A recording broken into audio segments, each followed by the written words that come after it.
jumping on. Heels block. Look at Spot left, spot left, spot Look left. at bottom in hell. Look at bottom in hell. Look at how. Look at how. Look at bottom. Look at bottom. We're gonna set those bottom again. Get ready. Get ready. Look at everybody's third top. Everybody's third top. Third top. Third top. Third top. Third top. Third top. Third top. We're gonna set those bottom right. Get ready. Get ready. Look at this bottom in 3. Look at this bottom right in 2. Gosh. Hold it. Hold it. Hold it. Hold it. Hold it. Hold it. Hold it. Hold it. Hold it. Just play for top. Push down. Play for top. Push 10 down. Play for top. Push down. Play for top. Push down. We're gonna set again. Look at Look at top top right. left. Look at top left. Mid Look at top right. I'm sorry. Look at top right. Look at top right. Look at top right. Look at top right. Look at top right. Monkey, We're monkey, gonna mid set on left, top right. left. Get ready. Get ready. Get ready. One. Look at this right side in 3. Response now. Right side in 2. 50 Oh, you seconds. guys already killed it. Right. Right. Stay alive. Stay alive. Stay alive. Grab the top right. There's a top left. And there's kill squad. Yo, You lost, you lost. Heard that. Yeah, we're gonna have to crash first. Kill squads are losing. We're looking to crash first. Get ready. Get ready. 40 If they seconds. come for crashing. If they come for crashing. Get ready. Get ready.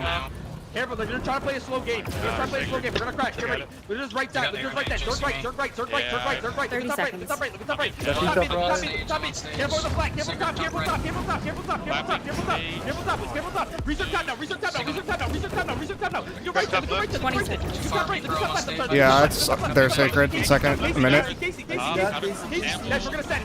Get ready. Look at this bottom in 3. Get bottom in 2. Bottom in 1. Get bombing now. Guys, get out. Help the sword to the left side. Taser. Careful in hell. Look at 2 to the right side. Sword right. Yo, kill squad. They're playing hard for the A side dirt. They're playing hard for A side dirt. They got a lot of healers stepping C side dirt too. They got 3 healers stepping E side dirt. Careful. Yo, research right. Play for right. Sword right. Look about right. They're dying. Give out right. Nice. Spread. 40 seconds. Respawns are coming. Careful. Respawns are actually, never mind. I'm lying. Careful. Careful right side. Careful off point. 30 seconds. B choke has 5 healers uncontested. Someone step B. 5 healers uncontested B. Careful bottom left. Yo, kill squad, they need to look in. Look in. Look, stand on this right side. Need a sacred center. All my kills, go right. All my kills, come to right side dirt. We're gonna reset on bottom right in 3. Bow right in 2. 10 seconds. Bow right in 1. Bomb it. Guys, spread. We got 3. Get out. Careful. Reserve. Lift from the top right. They got 6 healers in the B choke. They got 6 healers in the B choke. Careful in hell. Get out of hell. Yo, all my kills once. Come to A side dirt. All my healers. Wait for A side dirt. You're gonna reset again on right side. Just right side. All my kills come to right side. Come to right side. Play for A side dirt. Help us pad the point. Help us pad the point on this right side. You're gonna set your bottom in 3. You're bottom in 2. Bottom in 1. Look at bar right now. Right side.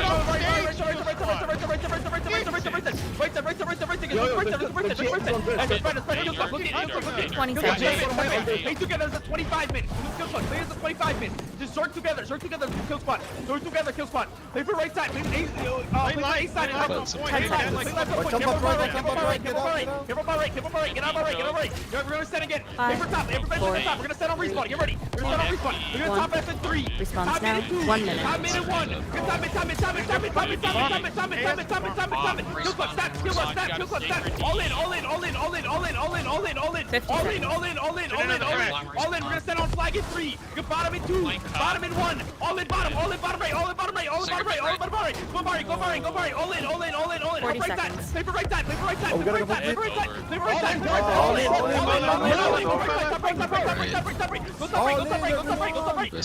top right. We're gonna set on top right in 3. Good top mid in 2. Top mid 1. Good job.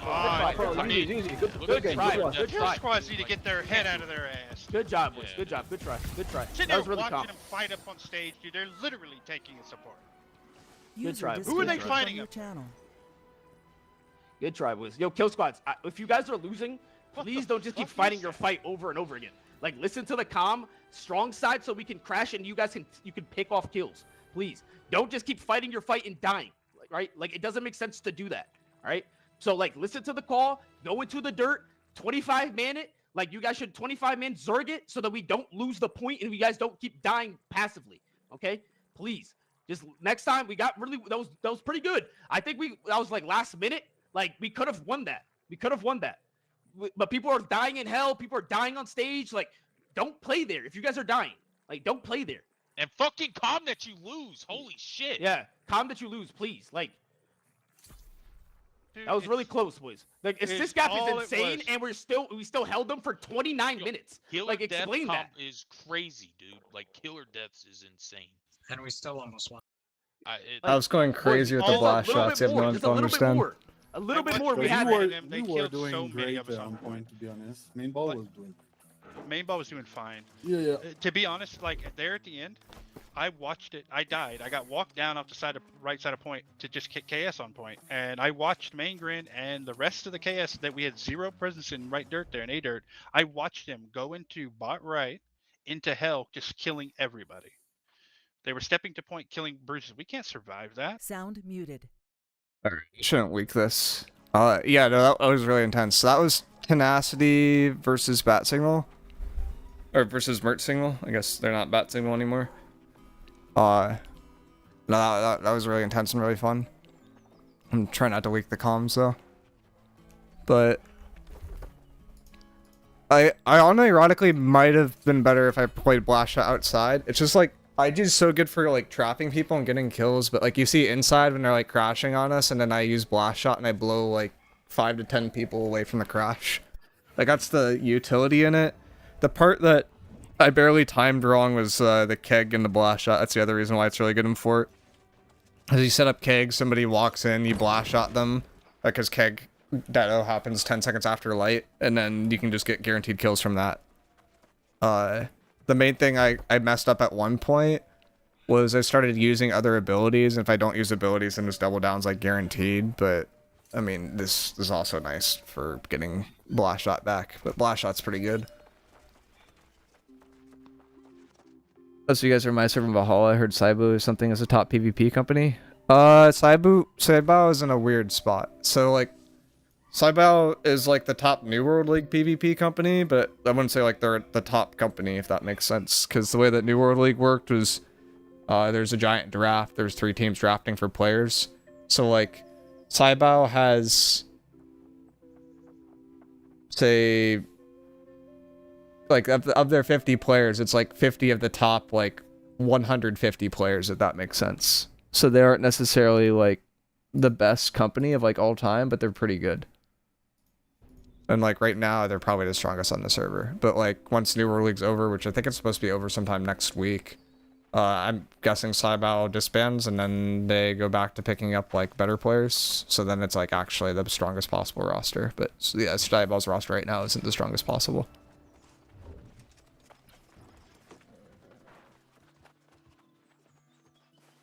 Oh, you guys are Moors shot calling? Yeah, Moors is loud, but I think Moors is a really good shot caller though. The really cool part about playing with Moors is he runs like Relentless as IGL. So then normal Flail could go Plague Herald, and then Tank can go pure Tank. So like you saw me with like the wall like staying in during a lot of the crashes. Like I can't normally do that if I'm on Relentless. Like I actually had the kite, and there's like no way in hell I'd ever play like Relentless with BB. But it's possible to play that without it. But yeah, this is Valhalla.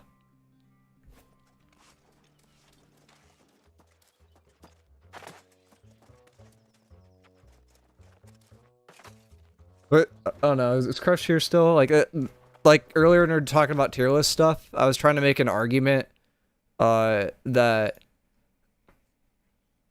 Power Stone isn't necessarily always best in slot, because if you run Power Stone, you can't run a different artifact, like as in terms of your flail slot. My argument is that Hammer of Yeet and Chaos might bring more utility in terms of value.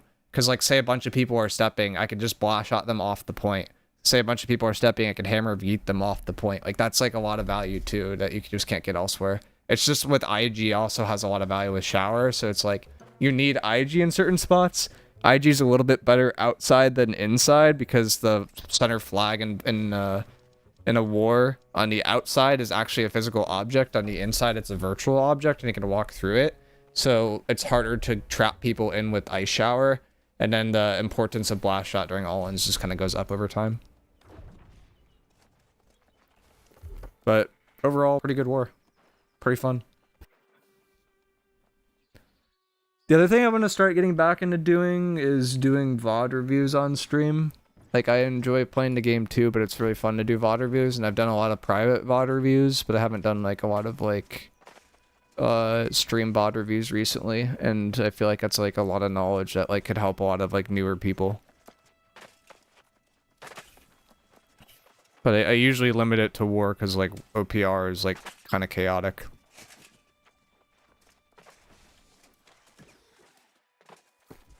And then for new people that don't know what tank does, like the idea of running tank in PvP is you have this perk that reduces armor or reduces damage that allies take by 30%. The cooldown of 1 second is just ignore that.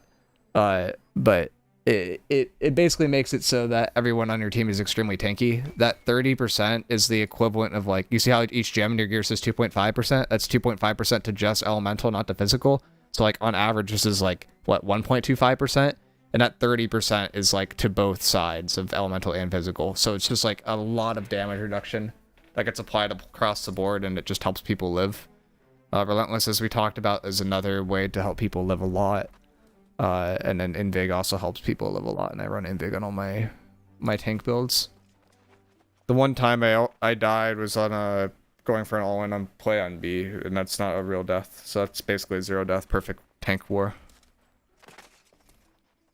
With playing a greedy build with blast shot, but you can live with BB if you know what you're doing. Like, the way that you die with BB blast shot is if they go for a crash and you don't blast shot people, like, immediately that are, like, pushing in. Like, if you hesitate, you can die with it, but as long as you're, like, aggressive and actively, like, hit people that are looking to crash, you usually can live with BB. So that was kind of what's going on there, and I could probably pull up the VOD, look back at that.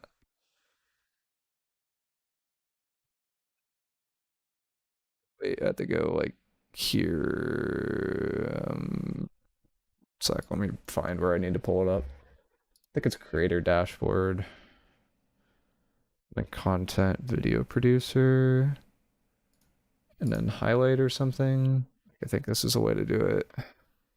I can just go back through the VOD this way. Just say this is longer. Do we have a rough idea of what the relentless will be fixed in the kiln? Can you not upgrade it right now? I don't know that bug, so I don't have an ETA.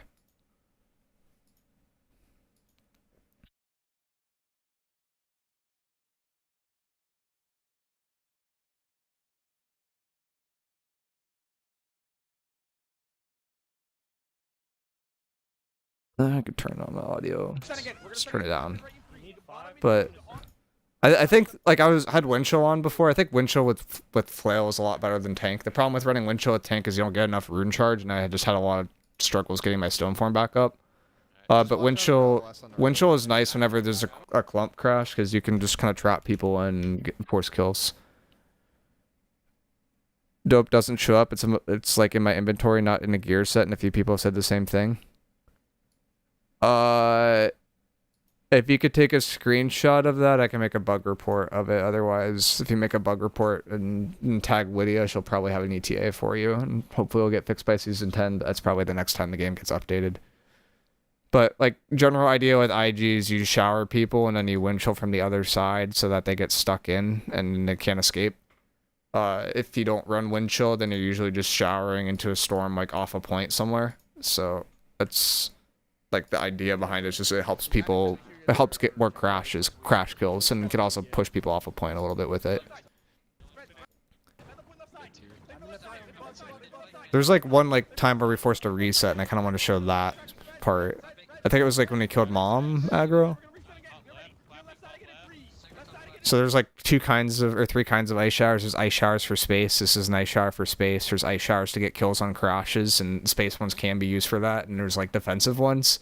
On point, since this is a physical object in the middle, like this giant flag thing, like it's really good to connect an ice shower to flag in general, and it's also really good to drop showers on the edges because that's where people try to leave. So like this type of shower is really good. This kind of shower is really good. And that's why most people run IG outside of point or outside of fort, but like inside you can get a little bit more creative. Let me just make sure that there's not another VOD happening right now. Stack center, we win. Stack center, we win. I have shield, they don't. I have shield, they don't. Yeah, so we get tank kill here. I drop shower. We get a little body block in. Zerg. They can't win a crash. They can't win a crash. And then we just take advantage of the fact that we have tank and they don't. We just win off of that. We have tank, they don't. They can't win a crash. So we're just like really, really aggressive because we have a tank. They don't. Mors has relentless. They don't have that. So as long as people stay bald, like we literally can't die. Oh no, they're caught in shower and bot. I still have a few people taking screenshots and put a report in the Discord. I just at Lydia. Help kill squad, help kill squad.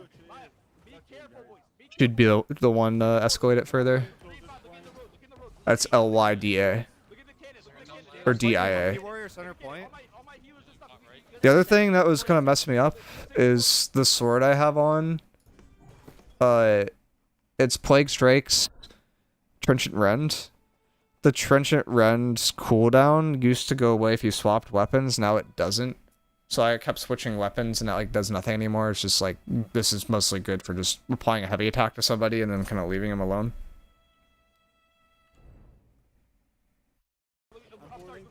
So that was something I kind of struggled with on the outside. On the inside, I thought the blast shot value was decent. The one thing I was kind of upset about was like here. It's like I saw Keg get lit. Was it earlier than this? No, it was later. I saw Keg get lit and I was off by like 1 second. It would have been 3 kills. It was kind of annoying. But that's like what blast shot does. It's really good. So like I see them going for a crash here on left. Like I see like Jags is popping a pot. Jags is IGL. He's like walking this way. So like I instantly know that Red's looking for a crash and are going to converge from like here, here, here, and here. So like what blast shot lets me do is I can just basically take people out of the fight completely. So we call for crash bot right. If we crash, they're going to counter crash. You see how all the bruisers are like wrapping together and they're like looking to come this way. So it's just like very, very easy pickings. I know that these guys are going to circle back in here, look for a crash down here in a second. So it's just a very easy blast shot out to Narnia. And that's 3 players. 1 player ended up here, 1 player ended up here, 1 player ended up in hell back there, and they're going for a crash. So I took 3 players out of the fight. It saves people about 6,000 to 8,000 HP. And that's why blast shot's good. And why I'd argue it could be better than smite in certain situations, or like could be better than flow artifact in certain situations. The part I'm kind of curious about is like how we start slowly bleeding out. The thing that was like really good with tenacity is like all of our sacreds on point were in really good spots. Like that's a great sacred, that's a great sacred, that's a great sacred, that's a great sacred. Like there's generally good coverage. You just need to have sacreds in different areas so that people can kind of chill in them and live.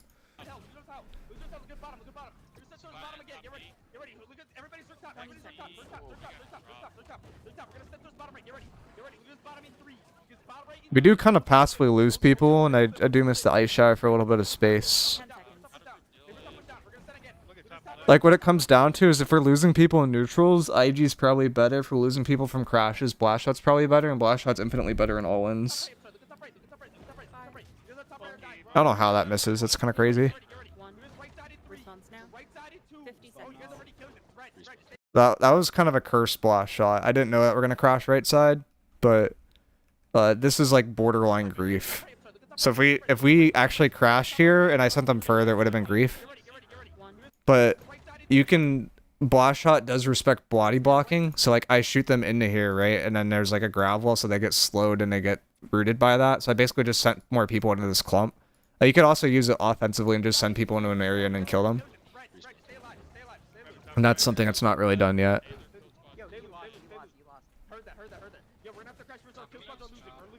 There's obviously a lot of pressure happening off the point. I can't go off the point. I'm holding right click a lot here. A lot of other tanks would be not holding right click, but I'm doing it because I already have... There's like no reason for me not to.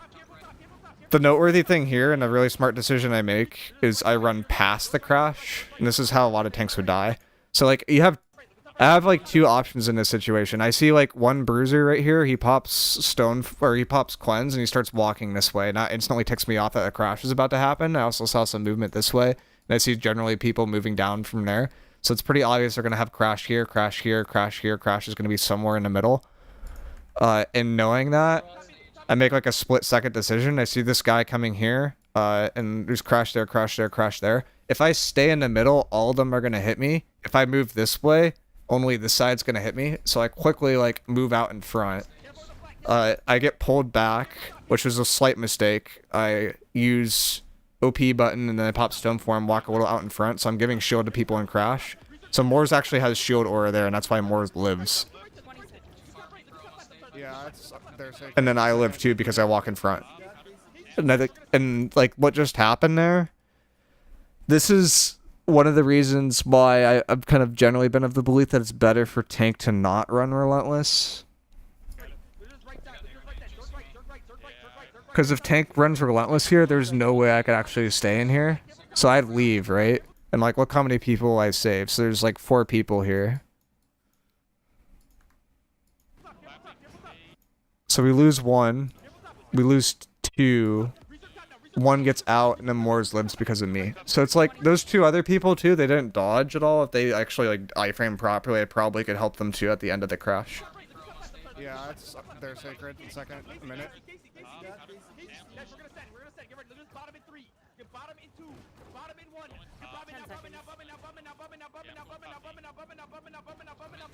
That one looked kind of stupid, but I have no reason to go to the crash. I'm not going to contribute anything to the crash. So I'm just trying to help off the crash. I think I was trying to send them like back into the choke and like have them reset and just miss that, to be honest. But it's still not terrible. I got blast shot off a cooldown now. I really need to help this Drew guy. I'm helping the Drew guy. Now I see the right side, and it's just like a giant red army of death walking this way, and I'm being greedy and trying to sneak in a blast shot. Doesn't really hit them. Blast shot also applies to slow to people hit and gives a haste to people that aren't. I quickly like reposition, use a net to try to get away from that because I'm just like generally worried because if I get crashed from that angle, I'm probably dying because BB is less tanky. You come back to the left. This is generally fine. That's a really good shield rush. Top point obviously needs help, but I can't really be there and here at the same time. I kind of have to pick one, so I'm picking bottom right for now. Bottom left also needs help. You can see pressure there. So it's like, this is a spot where if you like pause the VOD, it would make general sense to have like double tank in this sort of situation, ideally, where you have like one person here and one person here. I guess ideally the way that we would do that is like Moore stays on the right side and I go to the left side because we could effectively act like a mini double tank. But it's just kind of hard to coordinate. We're still looking for a crash here. Not really afraid of it though. The thing I notice here and I call out in globals is they have 4 healers stepping into B choke that are completely uncontested. We just need one person there and they can't be healed. 5 healers uncontested. Someone step B. 5 healers uncontested B. We get 2 Bruiser stepping. That means that just can't be healed. Just generally really good value. Still need people there though. I don't have a sacred here. It's a little sketchy. Finally get a sacred. Moors is in a sacred. I'm trying to help Moors a little bit. This is really good. The problem is the counter crash here, and this is where BB goes insane. Oh, I missed it. This is in theory why BB is good. Did I miss the blast shot? Oh, that doesn't hit, does it? I was trying to hit like these 2 guys and launch them that way. I guess I'm like too far away. If I went left, it probably launches these 3 like off the point. That would have been a better angle. It's still not bad though. It gives people haste on the center point, which isn't like the worst thing in the world. It does increase fire staff damage, but fire staffs aren't really looking inward yet.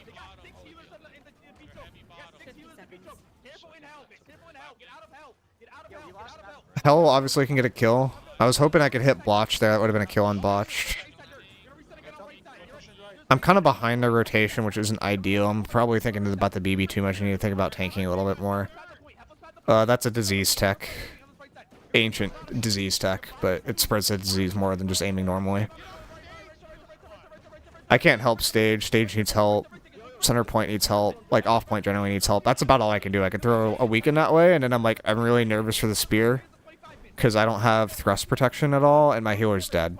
So now I'm like, I'm in like just play life mode. The healer's dead. We need to just like chill, and then they crash on us, and blast shot's insane. This is like. Oh, this is textbook why it's so good. Let's see how many people I prevent from crashing. Prelume, Jag, Suga, maybe Casey. No, it's like 4. It's like 1, 2, 3, 4. So again, that's saving like 8k HP, 8 to 10k HP. That's just insane value for one ability. Like Prelume still gets there, but like he's hitting nobody at this point. Unfortunately, they get dog kills on the left there. And then at this point, it's like kind of over because they got dog kills on the left and they're getting kills up top and I can't shield because I don't have sacred and don't have healer. Like the main issue here is like we played really hard like right after the respawn when we should have like chilled for 10 seconds for healers to get back. Like honestly, like the better play would have been for us to step off a point, just wait for healers to get back and like get in position, like generally okay positions, and then come back to point. Like, we're just kind of, like, throwing bodies at the point the whole time, and if we're dying and we're throwing bodies at the point, that's not going to help. We're just going to lose. And then there's, like, not too much we could do. I see a bunch of people go for a blast shot, get 3 people off, but I don't think it's going to help that much with the tick at this point, though. It's not close enough. And then I have to force shield here because it's an all-in.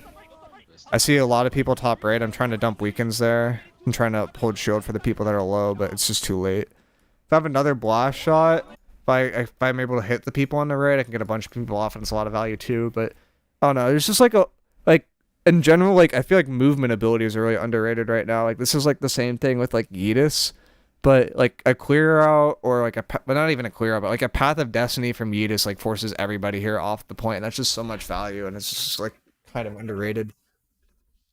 But blast shot's not that bad either on this build, but it's really only usable by tank or flail, so it's just like not a large amount of people that could actually run the build. But I don't know, some thoughts on the mindset there. It's a little bit of a different take on what people normally play for tank. I honestly thought Yeet would end up being tech on tank points. It definitely could be.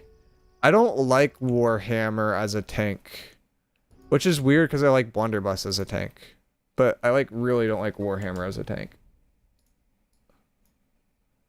Because the problem with Warhammer is like if one person like presses dodge and it's a really predictable ability, it just does nothing, which is like the same thing with BB, but BB's like a little bit less predictable. But you definitely could run it with like Warhammer, like it wouldn't be bad. I think God's actually running Warhammer in the other company I play with when the next war is tank. That'll be kind of interesting. Blast shot definitely seemed viable for the point tick. Yeah, like I don't know how I feel about it running outside of fort. Like I still feel like it's kind of troll outside of fort, but in fort it feels pretty good. It's just more disruption and tankier than BB, but both are dodgeable. Yeah. Does it give... Do you have grit when you do Warhammer abilities? That's the other thing. Yeah, that has grit. That doesn't have grit. That's a big knock on it. I think this has grit too. And this gives fortify. No, it wouldn't be bad. Clear out wouldn't be bad at all. Like, if you time it right and you give people the AoE fortify, like, that's insane. No, you can definitely make an argument that Yeetus should be used for point tank. Mostly just because of this fortify.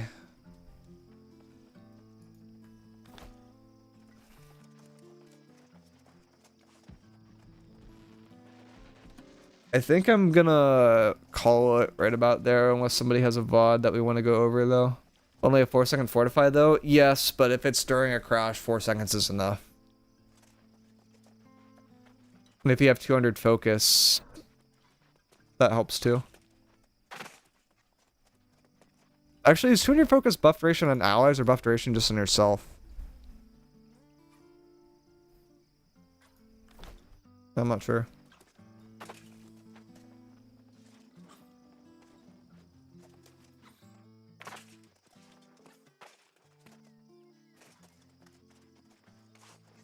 I would think it would apply to allies, yeah. Well, that's a little weird. Alright. I'm gonna call it there, I think, and watch the end of this baseball game real quick. And I'm starting to lose my voice because we've been talking a little bit too much. But let's see who is alive.